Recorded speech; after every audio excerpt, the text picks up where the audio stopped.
Yaitu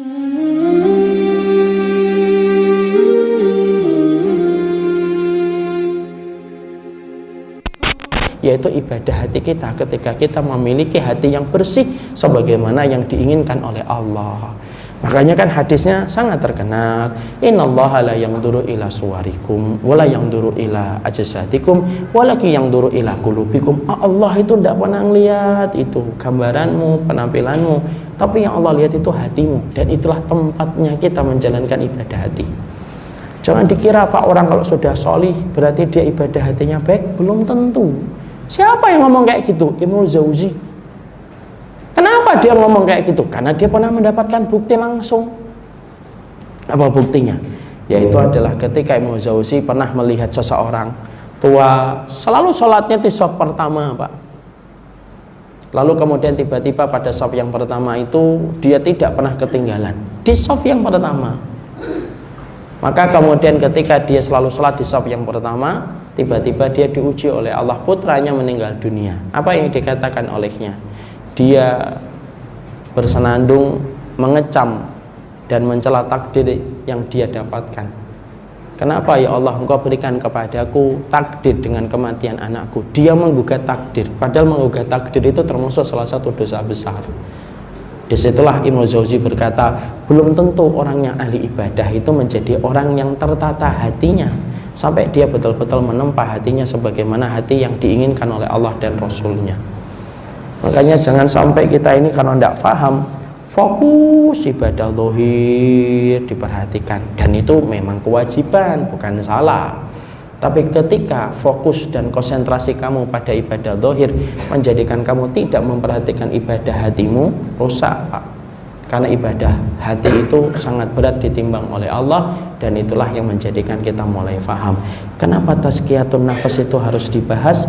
Karena kitab ini, karena tema ini akan mengarahkan kita, mengkondisikan kita, memberikan atmosfer dalam suasana kita belajar. Hatimu ini loh yang dijaga, bukan hanya sholatmu, bukan hanya puasamu, tapi kondisi hati kita ketika beribadah kepada Allah. Ini alasan yang pertama kenapa tazkiyatun nafas itu penting. Yang kedua yang kita harus memahami, kenapa tazkiyatun nafas itu menjadi tema yang cukup penting. Yang kedua adalah karena sesungguhnya tidak ada organ tubuh yang paling cepat lelah dan paling cepat letih kecuali hati kita, Pak. Dan ini harus dibersihkan. Dan cara membersihkan itulah yang dibahas di dalam tema-tema tazkiyatun nafas. Karena organ tubuh yang paling cepat kotor itu mana? Hati. Maaf ya kalau Bapak dan Ibu saya tanya, mana organ tubuh yang paling cepat kotor? Kalau kita menjawab wajah, nah itu berarti kita korban iklan. Maksudnya wajah itu harus dibasahi dengan sabun-sabun tertentu supaya bersih. Salah. Organ tubuh yang paling cepat kotor dan organ tubuh yang paling cepat lelah itu hati. Karena apa? Karena sesungguhnya hati kita ini, penglihatan hati itu lebih tajam daripada penglihatan mata. Coba kalau kita kenalan, baru kenalan sama orang, assalamualaikum, nama antum siapa? Tak, langsung hati kita kerja. Wah, orang ini kayaknya begini, orang ini kayaknya begini, orang ini kayaknya begini. Itu hati.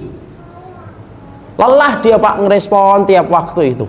Dan dia cepat kotor. Kenapa? Karena sesungguhnya setiap paparan dosa itu yang pertama kali terkena dampaknya itu hati, kata Nabi. Makanya kalau kita melakukan dosa, yang sangat berubah dalam kondisi tubuh kita itu yang berubah bukan wajah. Orang kalau melakukan dosa itu tidak dikasih jerawat satu, enggak. Tapi orang kalau melakukan dosa itu dikasih satu titik. Titiknya di mana? Pada hatinya. Dan sesungguhnya hati selain dia berpotensi untuk menjadi paling cepat kotor, hati itu paling cepat lelah. Kenapa? Berubah-ubah terus. Makanya kenapa hati itu dalam bahasa Arab disebut dengan qalbun. Kenapa kok hati disebut qalbun? Li sur'ati inqilabiha, karena cepat berputar-putar dan berbolak-balik. Itu hati. Contoh ya, kadang-kadang kalau kita baru kenalan sama orang gitu, pagi-pagi dia cerita sukses mengelola bisnis online, omsetnya hampir 100 juta per hari. Maka kita pagi langsung mengatakan, wah, kelihatannya saya bisa mengikuti jejaknya, dan insya Allah omset saya akan lebih daripada dia. Itu pagi. Nanti siang beda lagi. Siang ketemu temannya yang ternyata temannya sekarang sudah mulai menghafalkan Quran dan sudah hafal 5 juz. Nah itu keinginan untuk pebisnis online lupa pagi itu. Kenapa? Ketemu sama teman yang hafal Quran. Dia akan berkata, insya Allah nanti saya akan jadi penghafal Quran saja. Dan saya insya Allah hafalannya lebih banyak daripada dia. Itu siang. Itu siang. Nanti malam berubah lagi. Buka WA gitu. Kemudian kita ngeliat ada teman kita mengelola rumah anak yatim. Saking barokah dia ketika mengelola anak yatim, asalnya rumahnya 200 meter, sekarang banyaknya nyumbang rumahnya jadi 1000 meter menjadi tempat yang nyaman untuk anak yatim. Nah, sudah berubah. Kelihatannya saya bisa ini mengelola anak yatim ini. Itu manusia. Hati kita itu paling lelah. Hati kita ini paling letih.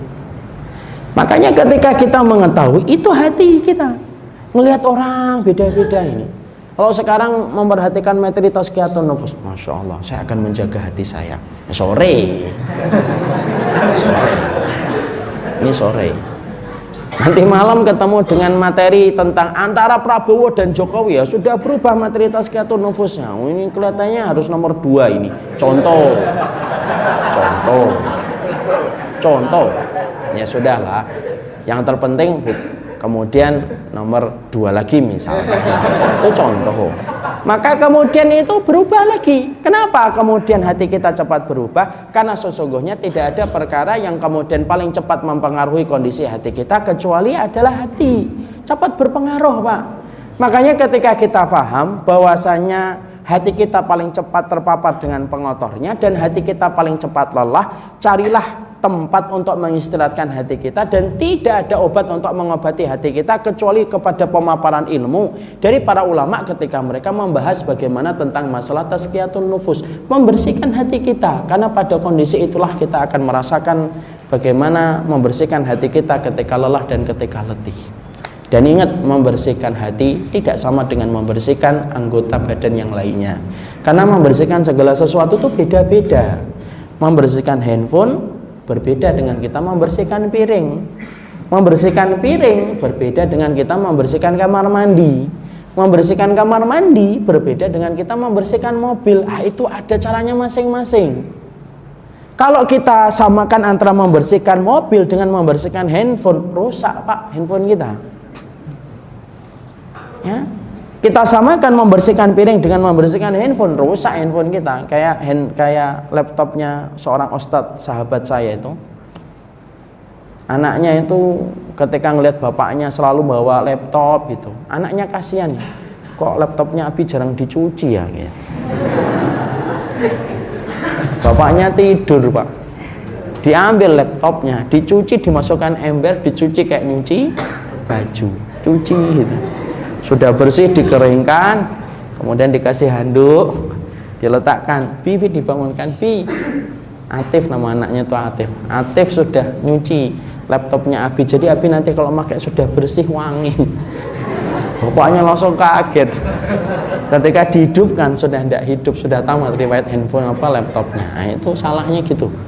Sama kalau membersihkan handphone, membersihkan HP, tidak sama dengan kita membersihkan lainnya, maka sama pula sesungguhnya membersihkan hati jangan sampai salah. Makanya kenapa tazkiyatun nafas itu menjadi materi yang penting untuk kita bahas dalam kehidupan kita menjadi thalibul ilmi. Yang kedua, karena sesungguhnya pada materi dan pada tema itu kita akan tahu bagaimana cara membersihkan hati kita, mengkondisikan hati kita, mengkondisikan jiwa kita supaya diridhai oleh Allah. Dan sungguh, Pak, menjaga kesucian hati dan jiwa itu pekerjaan yang tidak pernah mengenal cuti, tidak pernah mengenal istirahat. Pekerjaan itu selama hayat di kandung badan, maka kita diperintahkan untuk menjaga hati kita setiap waktunya dan setiap saatnya.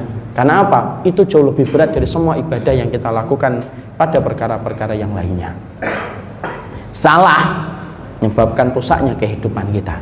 Makanya saya masih ingat, bapak-bapak dan ibu masih ingat, sekitar 10 tahun, 10 tahunan yang lalu lah, ada gelombang artis-artis yang saat itu pergi ke padepokan, meninggalkan hingar-bingar dunia keartisan mereka, sampai kemudian mereka pergi ke padepokan. Mereka niatnya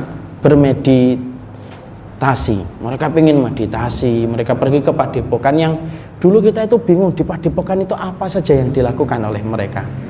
Ternyata mereka menyampaikan kami bermeditasi. Tapi ternyata setelah beberapa tahun barulah terungkap satu persatu.